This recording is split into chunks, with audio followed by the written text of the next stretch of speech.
I'm Kerry Fink with Helping Seniors of Brevard on Helping Seniors Update. And today is for Monday. It's April the 27th. It's amazing to consider that we've actually reached now close to the end of April.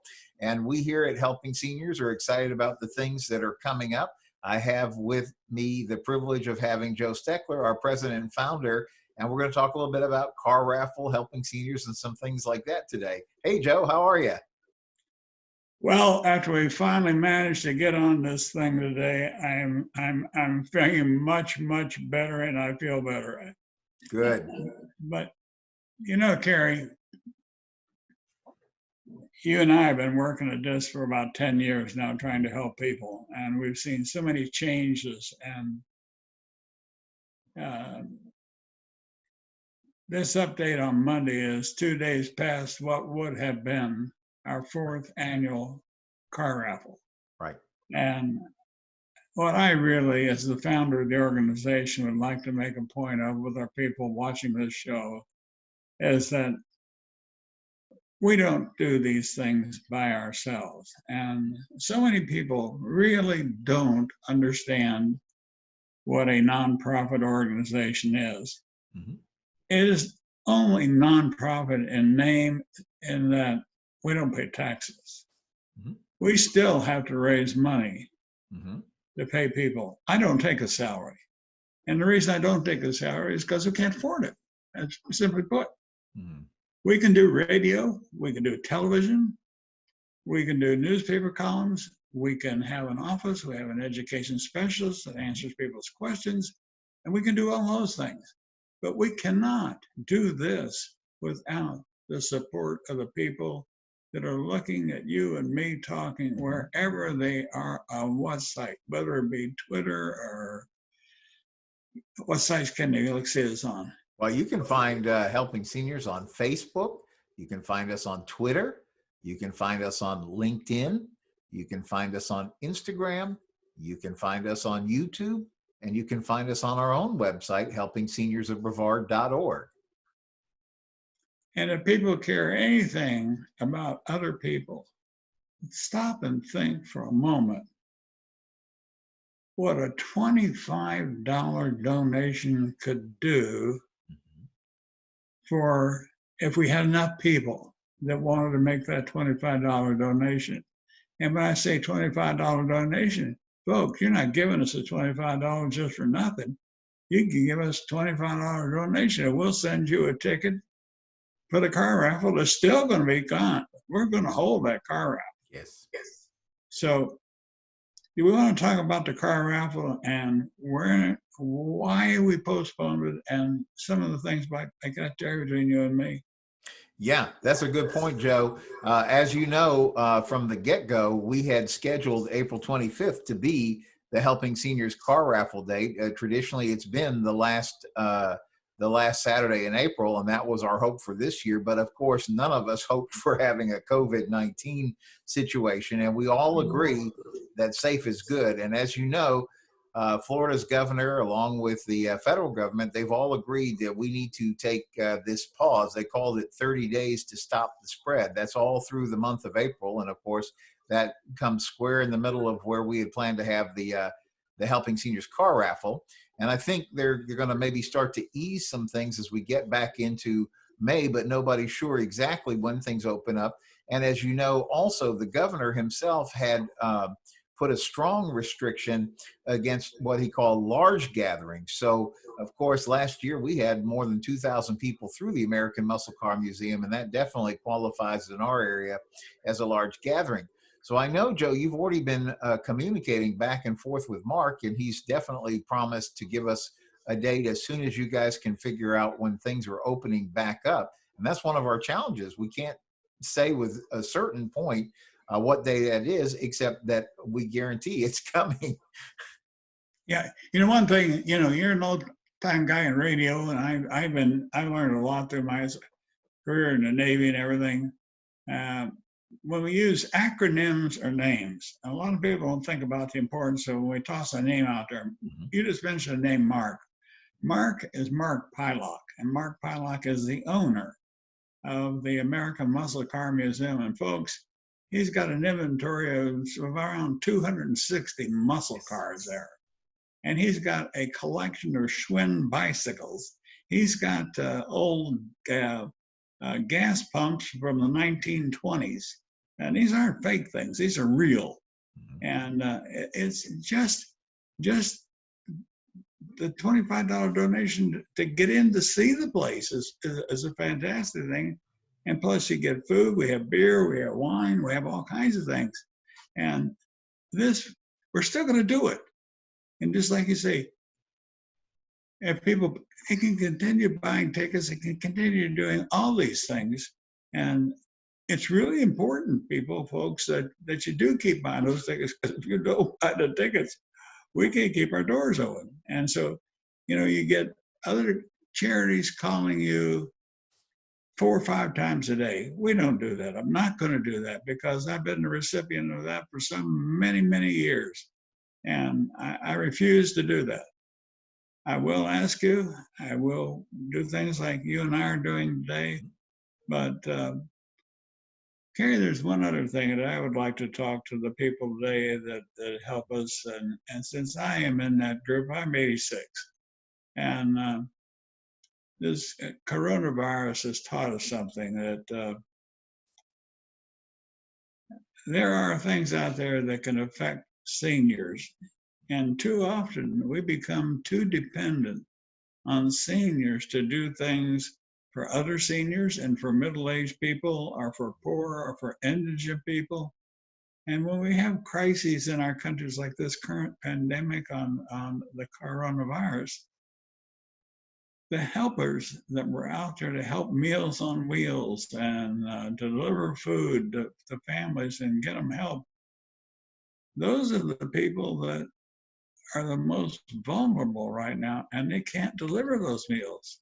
So we really need to think about how we're going to manage these things in the future. This is I think one of the greatest lessons we have learned from this pandemic.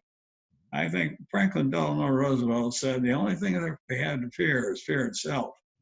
But there's a lot to be said about saying that the only thing I have to fear is fear itself. There's many different kinds of fears. And this is something that we learn these things as we get older. But one thing, I challenge anybody to tell me that they have gotten through this life without somebody helping them somewhere along the line.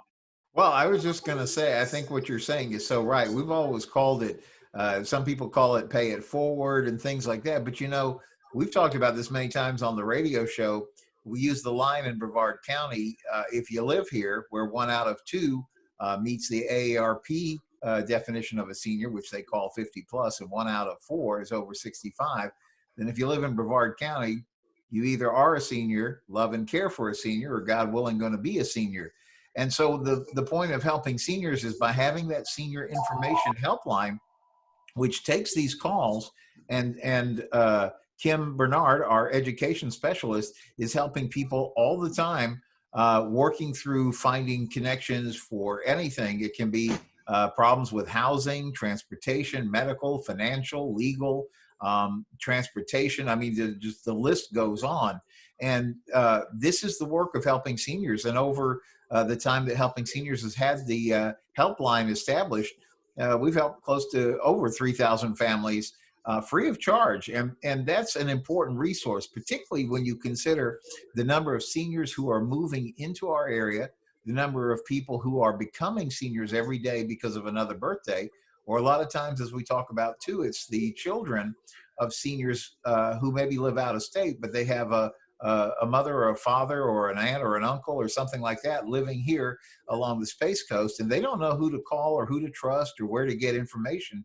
And that's why the ability for an organization like Helping Seniors is so important. And then that doesn't even get into the work that we do outbound. Joe, you're always writing the columns for Hometown News, Senior Scene, and Aldea Today, Ebony News Today, Barefoot Tattler, and the list goes on.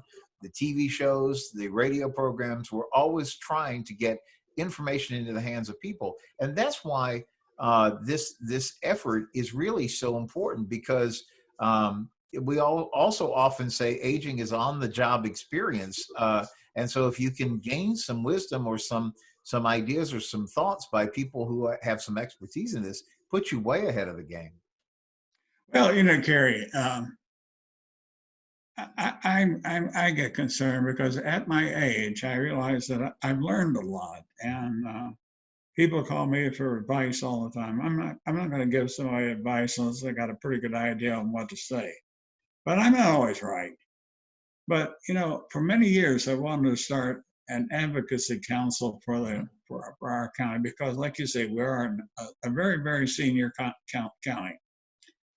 But if we don't do something to find out how we can go about fixing or putting in some place something is going to address these problems that we learned about as we age, we have accomplished nothing.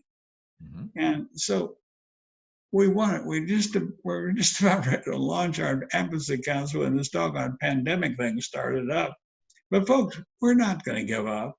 You just stay tuned Mm-hmm. to these weekly updates, these daily, or we'll do them 2 days, 3, 4 days a week, and we'll try to keep them short. And but we realize that a little bit of information can go a long, long way. And having said that, Kerry, I give you and our viewers my solemn promise that whatever donation they make for us will be used to help somebody somewhere along the line. And I could cite hundreds of stories of people that get help. We can't solve everybody's problem, but the ironic part about it is that somebody many times when they call us what they think is the real problem, but in talking to us, they find out that's not the real problem. There's another problem underlying that problem that's even more serious. And sometimes we can help get them pointed in the right direction. And that's really the important part about these nonprofits that we see so many of. So just be careful about who you go to for help, folks. Don't trust everybody. Ask questions.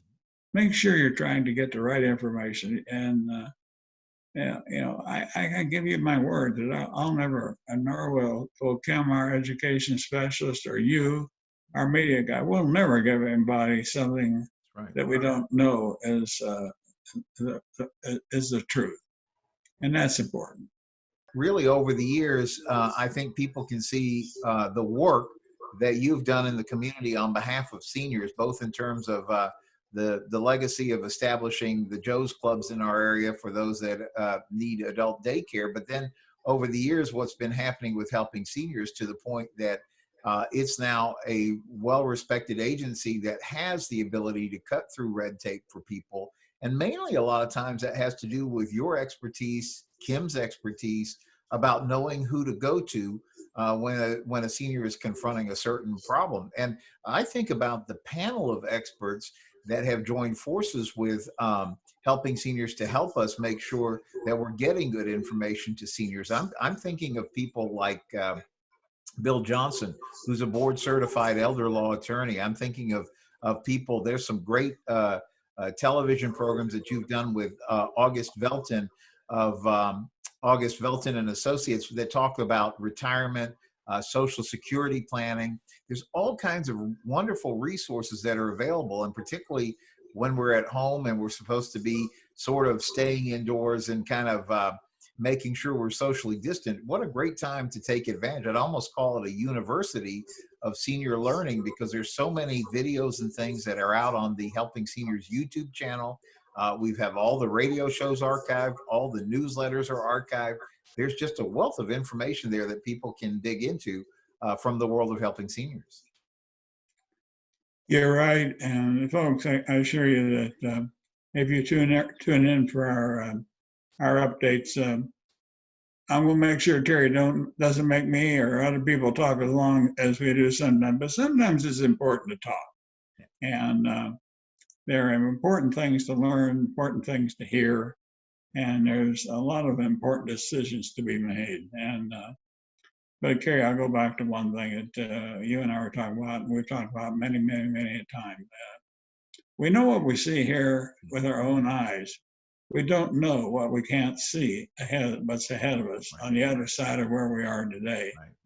And there's also a good reason for helping our brothers and sisters, and that has to do with our faith in God and our belief that we can help somebody somewhere along the line, and that's important.